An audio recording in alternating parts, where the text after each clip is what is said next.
Almost ख़त्म होने को आया। जैसे जैसे मई आता जाएगा वैसे वैसे गर्मी और बढ़ती जाएगी, क्योंकि मिड मई से ज्येष्ठ का महीना शुरू हो जाएगा।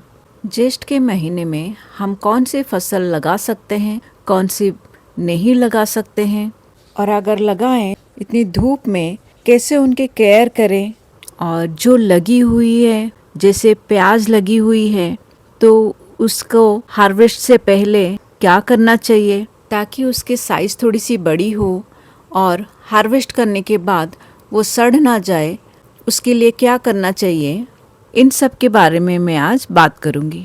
गुड मॉर्निंग, नमस्ते, मैं दुर्गा पॉट प्लेट में आप सभी का स्वागत करती हूँ। तो ज्येष्ठ के महीने में क्या हम ककड़ी लगा सकते हैं? जी हाँ, लगा सकते हैं। ककड़ी, खीरा, इन सब को लगा सकते हैं। मैंने इन ककड़ी के पौधों को फरवरी में लगा दिया था, जिसे अगति फसल कहते हैं। अब मैं इनको हार्वेस्ट कर रही हूँ। अभी गर्मियों के लिए मैंने 15 दिन पहले बीज बो दिया था। अब ये पौधे तैयार है दोबारा लगाने के लिए।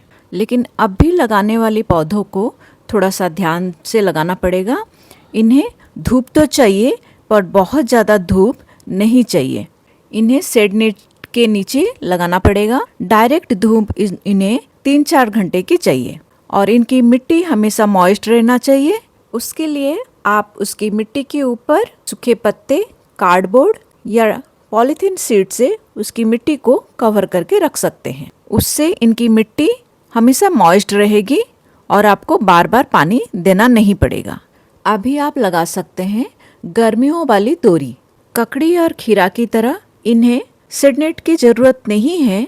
आप तोरी के पौधों को डायरेक्ट धूप में भी रख सकते हैं। बीज लगाने से पहले बीजों को 12 घंटा कम से कम भिगो के रखने से बीजों से जल्दी अंकुरण शुरू हो जाएगी और बीज लगाने के 15 से 20 दिन में पौध तैयार हो जाएगा। लेकिन पौधे में 6 पत्ते आने के बाद ही बेल वर्गीय फसल की पौध को ट्रांसप्लांट करना चाहिए। तोरी की छिलकों से स्वादिष्ट चटनियाँ बनती हैं और साथ में ये नेचुरली ग्रो किया हुआ है तो उसका टेस्ट बहुत अच्छा होता है। जब इनमें फीमेल फ्लावर आने लग जाती हैं उस टाइम इन्हें सरसों खली का लिक्विड फर्टिलाइज़र दे सकते हैं।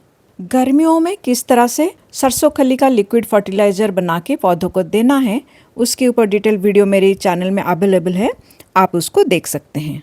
लिक्विड सरसों खली पूरी तरह फर्मेंटेड होना चाहिए और उसकी यूज बहुत कम मात्रा में करना चाहिए। गर्मियों में आप लगा सकते हैं पपीता। बीज से भी पपीता लग जाएगा और आप नर्सरी से भी पौधा खरीद के इस टाइम पपीते के पौधे अपने टेरेस गार्डन में लगा सकते हैं। इसके ऊपर भी डिटेल वीडियो मेरे चैनल में अवेलेबल है, आप उसको देख सकते हैं। अभी आप लगा सकते हैं लौकी। इससे भी मैंने फरवरी मंथ में ही लगा दिया था। एक बार फल देने के बाद हर बेल वर्गीय फसल थोड़ी देर के लिए रेस्टिंग पीरियड में जाते हैं, फिर दोबारा से उसमें फीमेल फ्लावर आती हैं। इस लौकी में भी ऐसे ही पहला फल देने के बाद 15 दिन का रेस्टिंग पीरियड के बाद सरसों खली के पानी के इस्तेमाल के बाद दोबारा इसमें फल आने शुरू हो गई हैं। ऐसे तो लौकी को पूरे साल आप अपने गार्डन में लगा सकते हैं। लौकी के बीजों को भिगो के लगाने से जर्मिनेशन जल्दी हो जाएगा, लेकिन मैं ऐसे ही लगा रही हूँ, इससे भी जर्मिनेशन जल्दी हो जाएगी क्योंकि मौसम काफ़ी गर्म है और गर्मियों में बीज से अंकुरण होना ज़्यादा मुश्किल नहीं होती है। खीरा, ककड़ी, लौकी, तोरी की तरह और एक बेल वर्गीय फसल जो आप गर्मियों में लगा सकते हैं वो है करेला। करेले की नरम नरम पत्तों से बहुत टेस्टी चटनी भी बनती है जो हेल्थ के लिए बहुत फ़ायदेमंद भी होता है। करेले के बीजों के ऊपर काफ़ी मोटी परत रहती है। उसकी जल्दी अंकुरण करने के लिए उसको 12 घंटा भिगोने के बाद लगाने से उसमें जल्दी पौध तैयार हो जाएगा। खीरा, ककड़ी की तरह इसको भी शेड नेट के नीचे लगाना पड़ेगा। इसके पत्ते तोरी और कद्दू की तरह मोटा नहीं होता है, इसलिए ये बहुत जल्दी मुरझा जाती है। बेल वर्गीय फसल के लिए मचान बनाना बहुत ज़रूरी है और एक बार फैलने लग जाती है तो उनको उनको कंट्रोल करना बड़ी मुश्किल हो जाती है। गर्मियों में आप लगा सकते हैं खरबूजा, जिसे मस्क मेलन भी कहा जाता है। ऐसे तो इनमें मेल फ्लावर शुरू में काफ़ी सारा आता है, उसके बाद फीमेल फ्लावर्स आती हैं और इनकी पॉलिनेशन काफ़ी अच्छे से हो जाती है। उसके बावजूद मैं कहूँगी कि आप 2 मस्क मेलन के पौधे ज़रूर लगाएं ताकि इनकी पॉलिनेशन अच्छे से हो पाए। ये तो थे कुछ बेल वर्गीय फसल जो आप गर्मियों में यानी मई के महीने में लगा सकते हैं। लेकिन कौन सी बेल वर्गीय फसल मई के महीने में नहीं लगाना चाहिए, वो है सेम।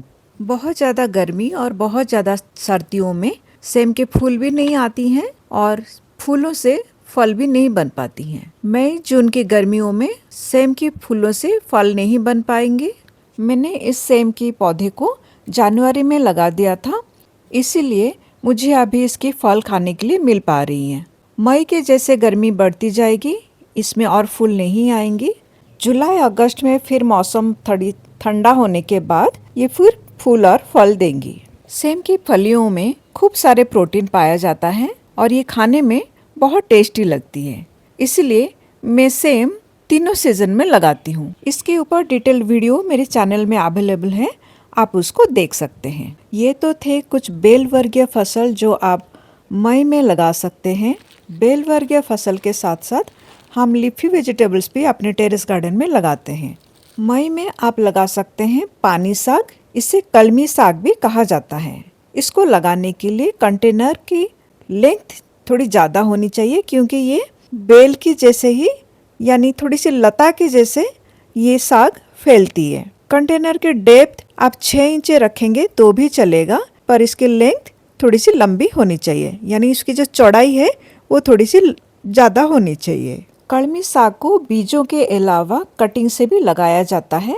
कलमी साग अभी मार्केट में बड़ी आसानी से मिल रही होगी। मार्केट से कलमी साग खरीदते टाइम आप थोड़ी सी मोटी साग को खरीदें तो उसकी टहनी को भी लगाकर आप उसकी पौध तैयार कर सकते हैं। जैसे हम पुदीने की पौध तैयार करते हैं, उसी तरह कलमी के साग को भी आप कटिंग से ग्रो कर सकते हैं। कलमी साग की तरह आप चौलाई साग को भी गर्मियों में बो सकते हैं। मेरे टेरेस गार्डन में 4 वैरायटी का चौलाई साग है। एक देसी चौलाई साग है जो छोटी छोटी होती है और उसको तोड़ते जाओ और बहुत सारा फैलता जाएगा वो, और एक होती है जिसमें कांटे होती है, मतलब चौलाई साग की टहनियों में कांटे भरे हुए रहते हैं, और एक लाल रंग का होता है और एक हरा रंग का। जनवरी में लगाई गई ये प्याज अभी नीचे बैठने लग गई है। जैसे जैसे प्याज बैठ जाती है उसके किनारे से मिट्टी को हटा देने से प्याज को फैलने के लिए जगह मिल जाती है और वो बड़ी हो जाती हैं।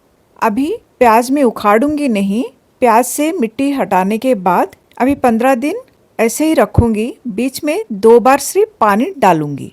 उसके बाद प्याज की पौध में पानी डालना बंद कर दूंगी। प्याज की पौध जब पूरी तरह से सूख जाएगी तब मैं प्याज को हार्वेस्ट करूंगी। आई होप मेरी दी गई जानकारी की मदद से आप इस गर्मियों में खूब सारे वेजिटेबल्स नेचुरली अपने टेरेस गार्डन पर ग्रो कर पाएंगे और हेल्दी खाएंगे और अपने परिवार को भी हेल्दी खिलाएंगे। अगर मेरी वीडियो आपको अच्छी लगी, please like, share and subscribe to my channel. Thank you for watching the video. Healthy खाइए, हेल्दी रहिए। God bless you all.